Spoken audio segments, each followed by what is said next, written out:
In today's video, I'm going to teach you the ultimate HubSpot workflows tutorial for 2024. Whether you're a seasoned HubSpot user or just getting started, mastering workflows can greatly enhance your productivity. By the end of this guide, you'll have a better understanding of how to navigate the HubSpot interface and create effective workflows that can automate your marketing, sales, or customer service processes. To begin with, you'll want to head over to the HubSpot platform itself. Open your preferred web browser and navigate to the User Guide section of HubSpot. This is your starting point for all things related to HubSpot workflows. Once you've logged in, it's time to delve deeper. Once you're in a comfortable view of the User Guide, it's time to move to the next step. Look for the tab labeled Automation. This is typically found in the main menu bar at the top of your screen. Clicking on this will open up the Automation menu. It's worth pointing out that automation features in HubSpot are powerful tools for reducing manual tasks and increasing efficiency across your operations. As you navigate through these options, take a moment to familiarize yourself with what each one offers.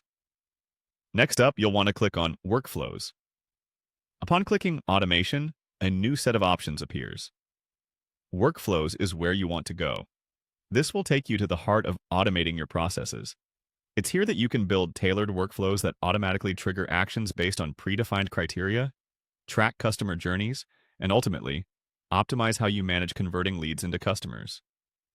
In these initial steps, the key is to focus on understanding the layout and capabilities of the HubSpot interface.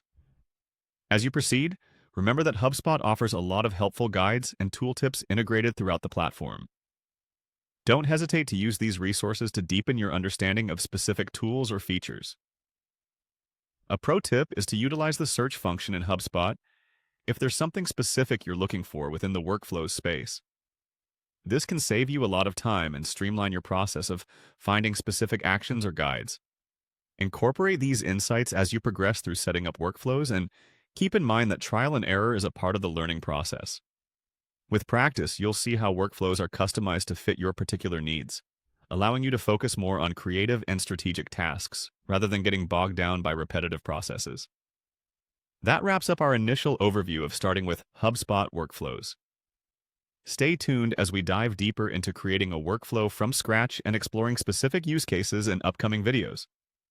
Until then, happy automating!